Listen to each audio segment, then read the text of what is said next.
What is up, folks?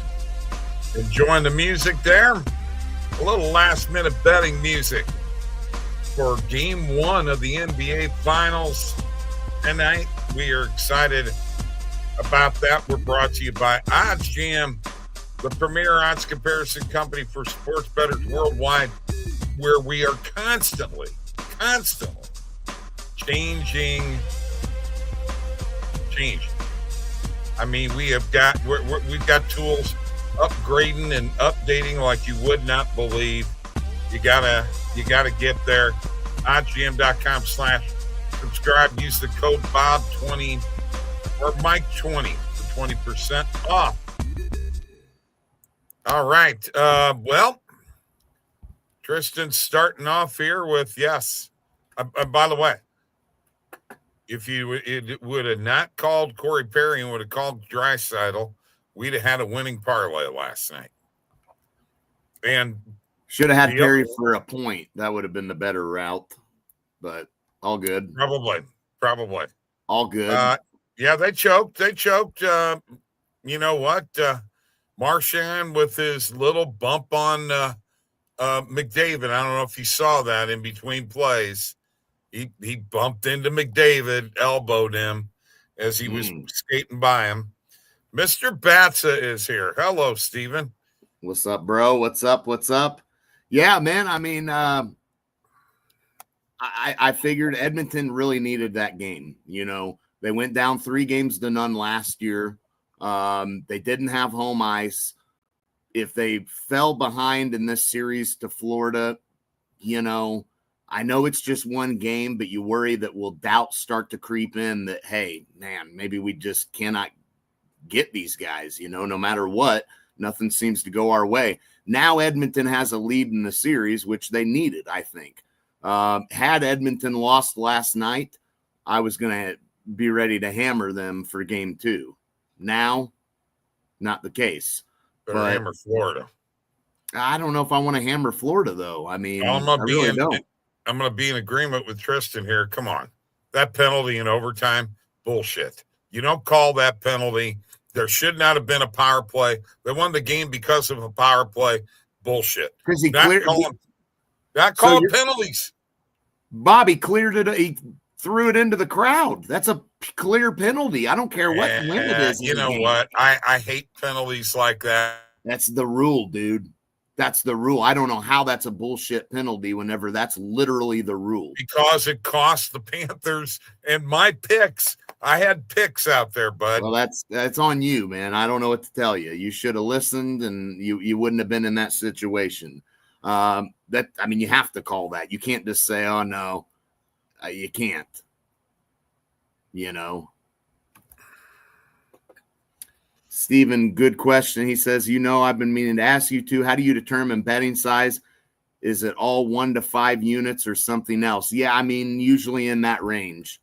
If I really like something, I would put more than a unit on it. But for the most part, I try to stick to a unit. When we do like an anytime goal scorer or something like that, I'm probably going to put like a half a unit on it at the most. I'm not real big on putting a full unit on, a home run prop or a goal scorer prop. I mean, those I'm not as confident with, not as likely. So I stick to less than a unit on anything like that, Yeah, bad. Just a bad luck there, bad play. Just how it goes, Yeah, that's true. In the crowd, yeah, I mean those pucks flying into the crowd can be dangerous, and I mean I've never been killed by one, but I've seen one flying past me. Yeah, well, either way, I mean that's the rule. It sucks, I guess, if you're a Florida fan or a Florida player, but it is the rule. If a guy from Edmonton did that in overtime, you guys would be screaming for them to call that. If they didn't call it, you'd be irate. So. That's part of it. Edmonton showed a lot of resilience last night, being down 3-1 after taking an early lead. They go up early in that game, and the next thing you know, second period rolls along, and Florida looks like they've got control of that game all of a sudden. So you got to credit Edmonton for not laying over. That's just a good sign if you're on Edmonton to win this series, especially. But yeah, I mean, great game by Edmonton, great game all around, truthfully. Bobrovsky, I thought, was really good. Thought he kept them in it, to be honest with you. I think that thing could have gotten out of hand if Bobrovsky wasn't as good as he was.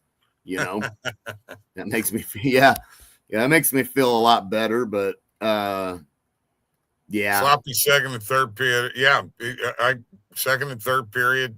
I agree, and that was the difference. But well, sloppy late half to the second period. Panthers got too much.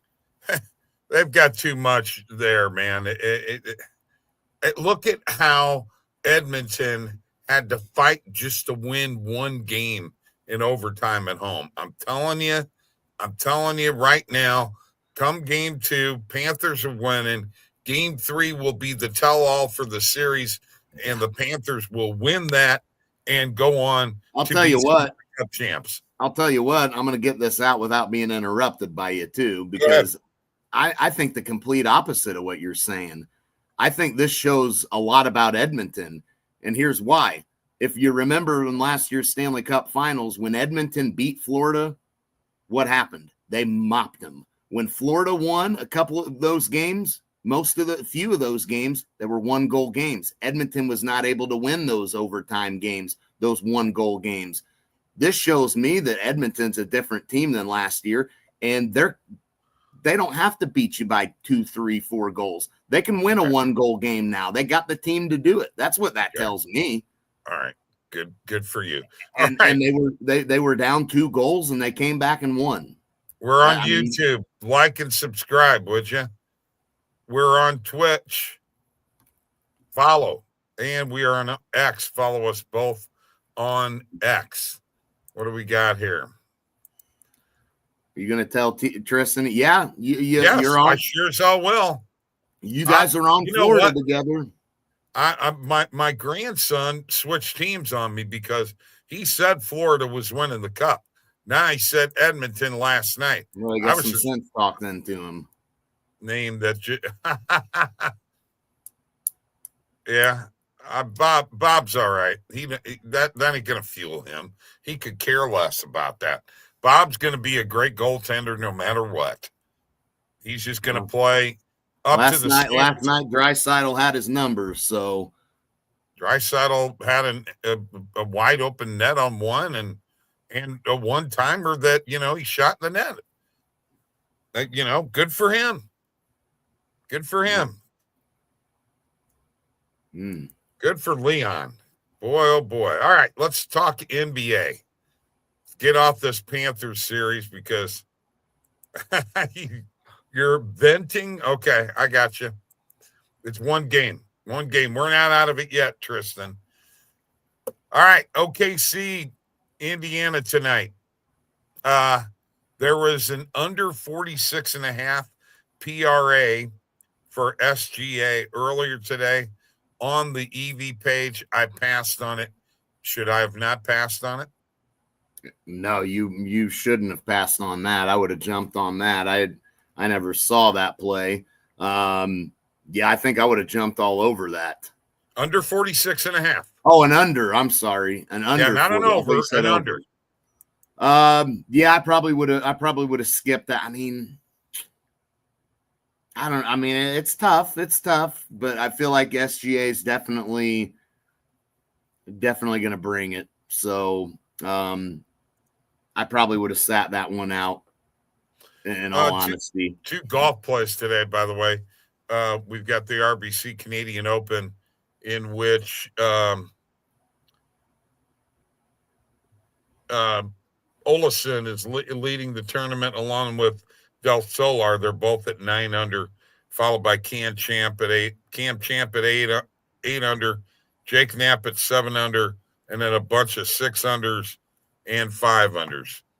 That's round 1 today. Went 1-1 on the EV page, Mike, with golf plays. They were matchups. 1-1 on those. So Okay. anyway, SGA tonight, think he's taken over? Oh, absolutely. I think he will. I also think, if I can go back up to this play, this is on No Vig. Nope, that ain't the one I was looking at, but it was on No Vig. There it is. Chet Holmgren. I mean, I think this is one to look at as well, over 27.5 PRA. Oh, I like that. Plus 105 on that play. And if you look, you got several books. Fliff just ripping you off on that play, minus 130. That's crazy. But can't even get plus odds anywhere. So the fact we're getting plus odds on this, favored on several books, or evenly priced on a few, think the consensus here is that Chet's going to go over this number, and I think I like it. I think Chet Holmgren is going to have a big impact in this series for sure. So I guess that would be the only thing that would worry me about that SGA play is, hey, maybe it was worth sprinkling a little bit on, because if Chad Holmgren has a big game, maybe that eats into SGA's numbers a little bit. But the flip side of that is if SGA's the guy assisting on these Holmgren buckets, then it's really a moot point and doesn't matter. So ultimately, Mike, let's talk to these people a little bit about what's going on with Onyx odds, with live betting. Their API just doesn't update quick enough. So if you're out there and you have the platinum plan or the gold plan, you're using Onyx odds, don't be, especially if you get the platinum plan you're doing live, I'd be careful trying to put ARBs together with Onyx odds. Yeah, Steven, the only one that had plus odds was the book we're betting it at. Yeah, that we got plus odds on that play, but you're not getting plus odds unless you bet it on No Vig. So pretty good value on that play, in all honesty. And I like it for basketball reasons too. Here's a market I never bet, but I'm tempted to. What is Alex Caruso over 1.5 steals. Plus 115. I mean, when it's I don't mind that. Caruso is definitely their lockdown defender right now. Looks pretty good. This one's interesting too. Obi Toppin under 8.5 points. I mean, it's kind of tempting to maybe ride that out. See what happens. Do we like Siakam on threes? Yeah, I saw that one and I didn't touch it. I got to be honest with you. I didn't touch that one. This Obi-Wan under 8.5 points. I see it. Yeah. 49.8% probability. Yeah, I mean, it's not a bad play. It's hard to say with him, with how Indiana, who's going to be the next guy in line besides Halliburton or Siakam, Right. Who's going to be that next guy coming off the bench for them or in the starting lineup, but Toppin's coming off the bench. Last game, though, he had 18, so that worries me looking at it that standpoint. And then it looks like he had 11. Yeah, I mean, he's last couple of games, he's contributing off the bench pretty good. Game before that, we would have hit it. There was and the game before that. So last 4 games, just going back to the last 4. Yeah. We just go back to the last 4. It's two times he hits the under, 2 times he hits this over. But then if you go back to 5 games in that next series, he only had 4 points coming off the bench in game 2. So, and then if we go to game 1, he had 8.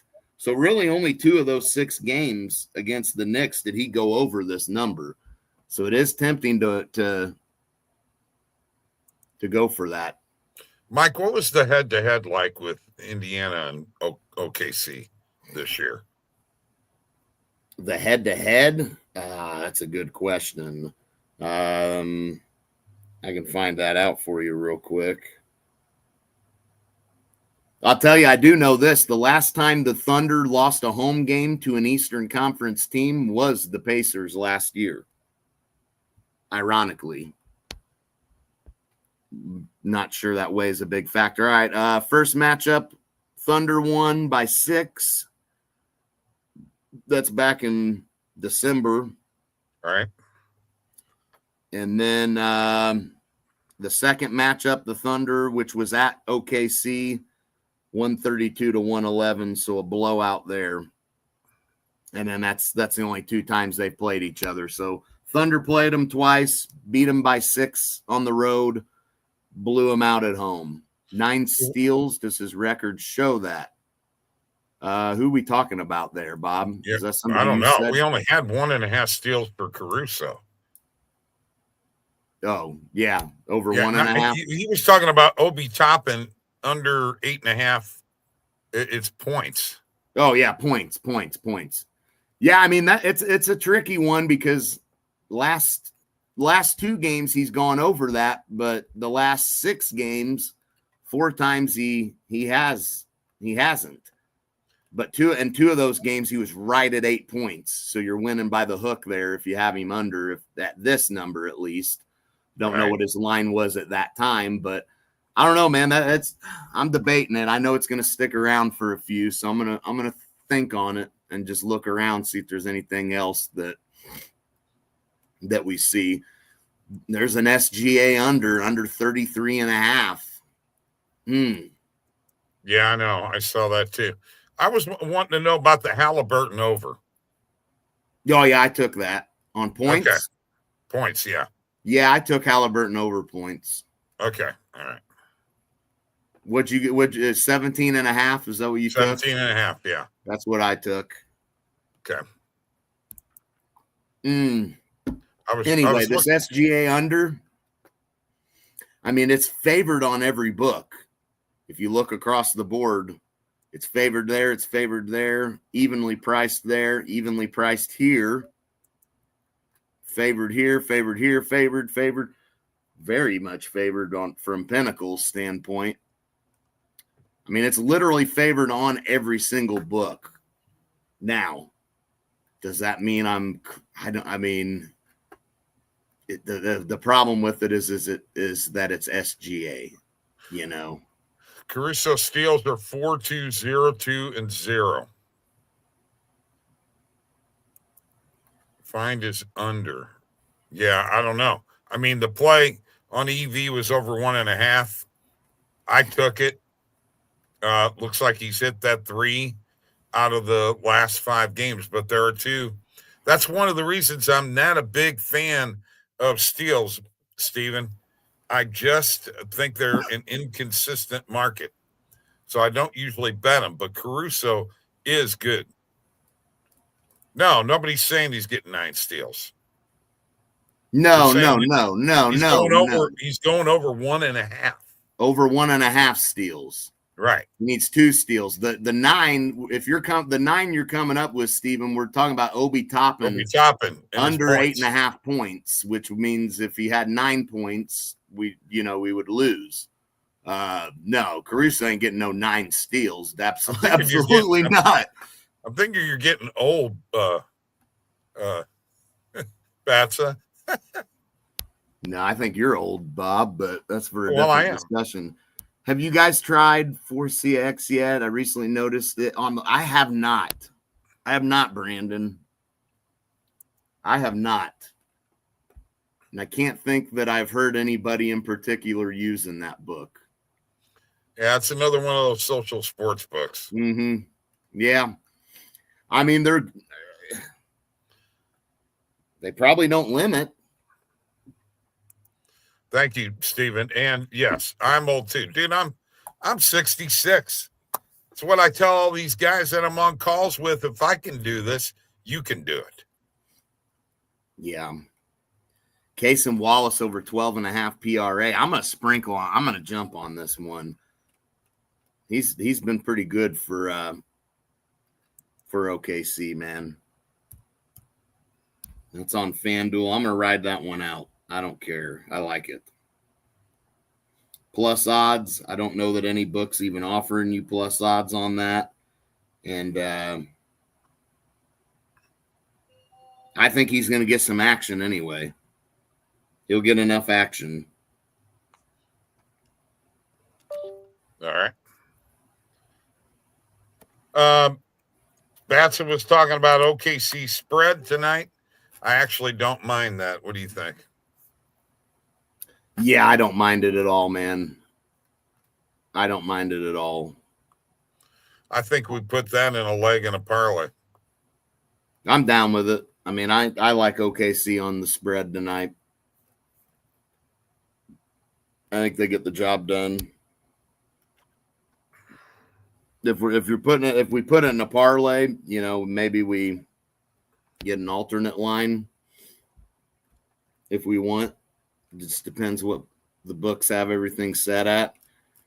Right. Well, let's look. I'm gonna let you take that over. Yeah, -9.5.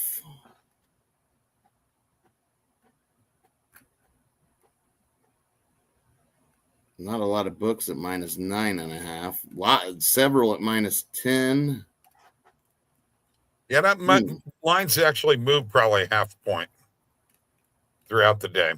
Yeah, I mean, looking here, DraftKings, Fanatics, Fliff, Caesars all offering -10. The 9.5 you could grab on FanDuel or BetMGM or ESPN Bet or Hard Rock. So these books are pretty well split evenly amongst what's offering -9.5 and what's offering -10. I'm going to suggest that we take the 9.5 on one of these four books at least, as opposed to the -10. I'll buy that. I got 2 cents better on DraftKings to get the half a point. No thanks. I would take it at -110 on Hard Rock and pay 2 cents more to get that half a point. I'm okay with that. So 40. I can almost remember when I was 40. I got to zoom out here. All right, so let's do. You're wanting to do 9.5. Yeah, I'm doing 9.5 because we can get that on FanDuel, BetMGM, ESPN Bet, or Hard Rock. Whereas the other play you can only get on DraftKings, FanDuel, Caesars, and Fanatics. Basically, what it comes down to between the two big books, DraftKings and FanDuel, which one do you want to bet it on? I'd rather bet all you have, because I got a $25 free bet. Now you're going to have to suffer that half a point, which could cost you. Me personally, because I can use these books, Hard Rock is where I would go to single bet it. But for the parlay, might go elsewhere. Go to WNBA, Liberty. Okay. Line's 12.5. They're playing the Golden State. No, they're playing the Mystics. Washington. I'm sorry. Yeah. They're on the road. It's a 12.5 spread. I'm taking the -12.5. Okay. Probably going to put us for this 2-leg parlay right now. Betting it on Hard Rock is going to be, or you could take it on No Vig for +263, +260 on 1x bet, or Hard Rock +257. FanDuel's not offering -12.5 on the Liberty, so you can't get it on there. You'd have to take the -13 to get that on FanDuel. Nope, I can get it at -12.5 on FanDuel at -120. Really? Why the heck isn't it showing there then? I don't know. You know what, Mike? I'm going to do this. I'm going to check the screen. It may just be searching manually like that. Let me just look because I'm curious why it wasn't even showing that. Make sure our tools are up to speed. What? No, I've got it locked in. Put $10 on it. 2-leg parlay. That's all I want.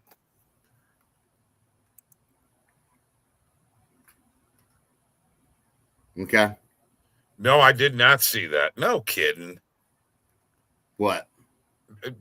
Vandalism on Jackie Robinson's mural in Minnie Minoso. No, I did not. That's pretty crap.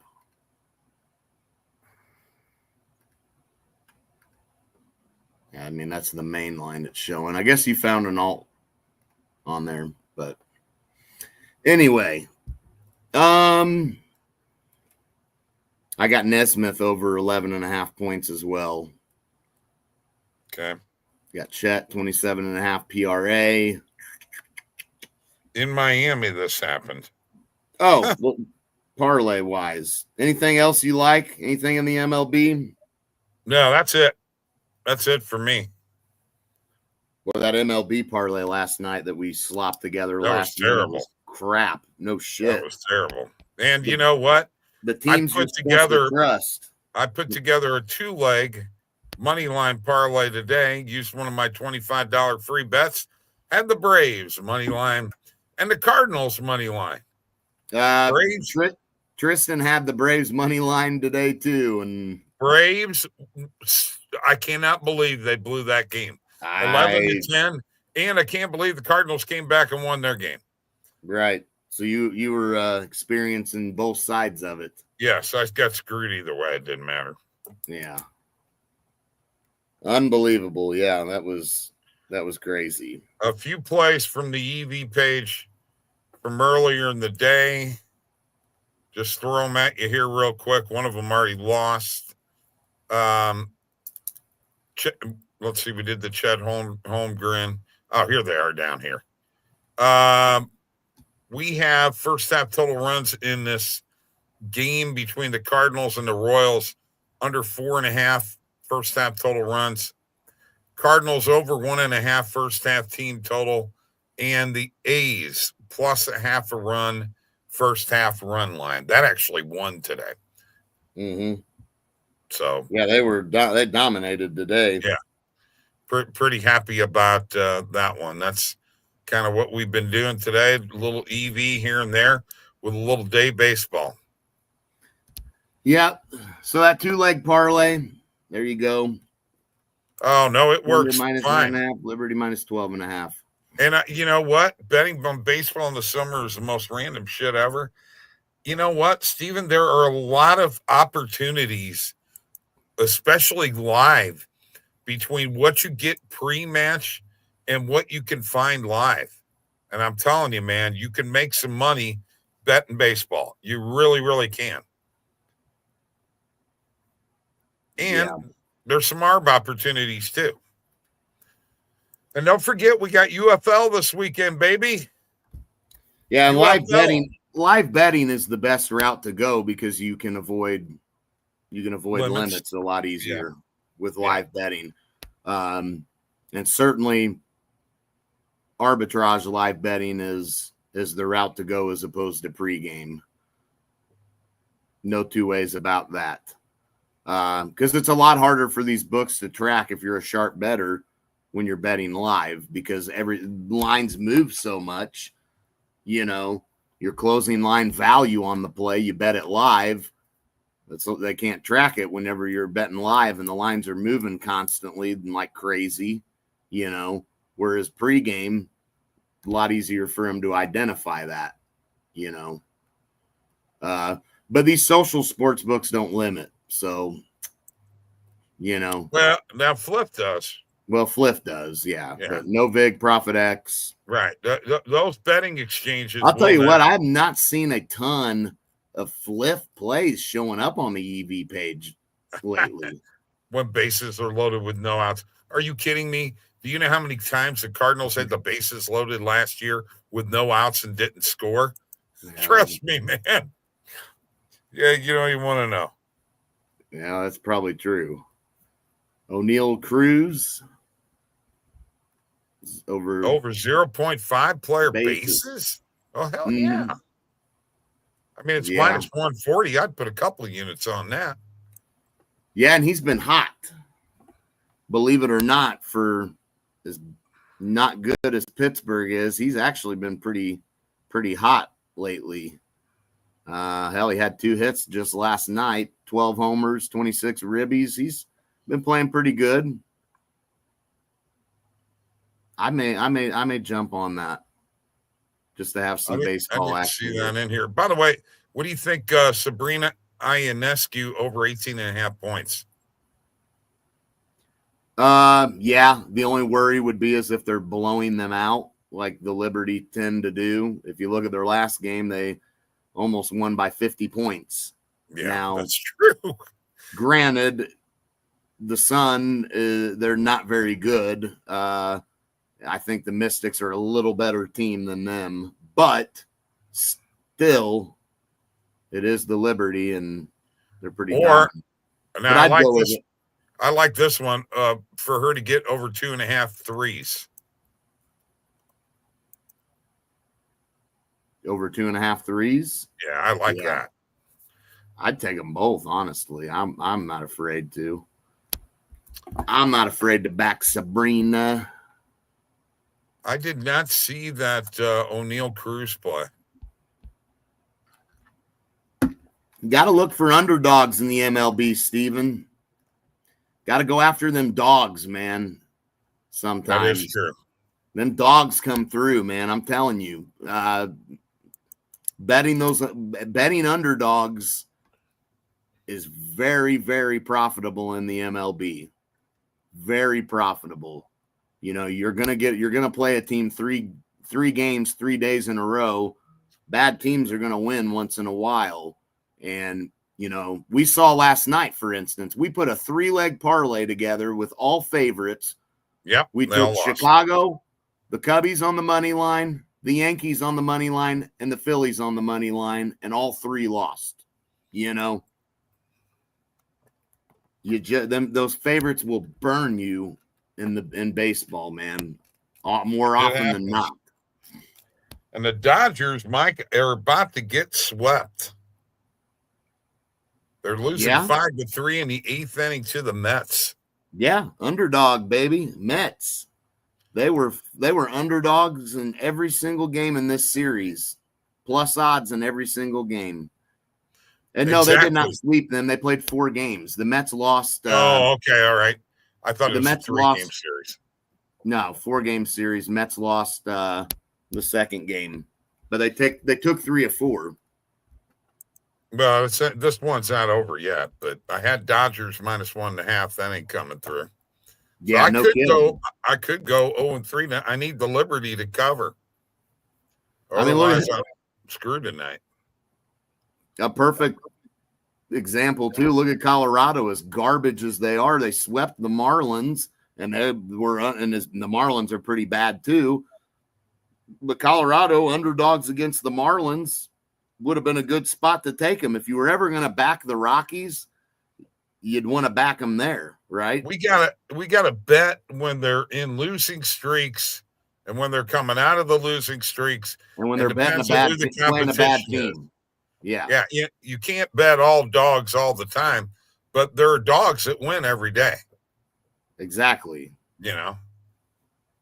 No, I wouldn't bet every single. I mean, that goes back to I wouldn't be betting every single game anyway. But every bet that I make can be an underdog in a day, and I can be profitable. You know, big time. There's no doubt about that.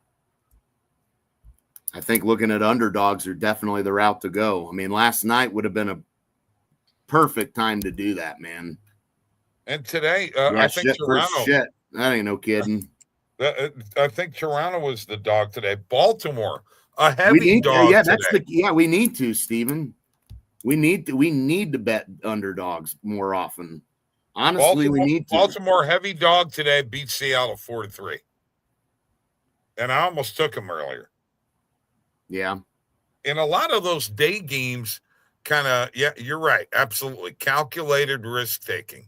Absolutely right. But a lot of times especially on the weekends, man, them Sunday games, boy, you can get some upsets on Sundays.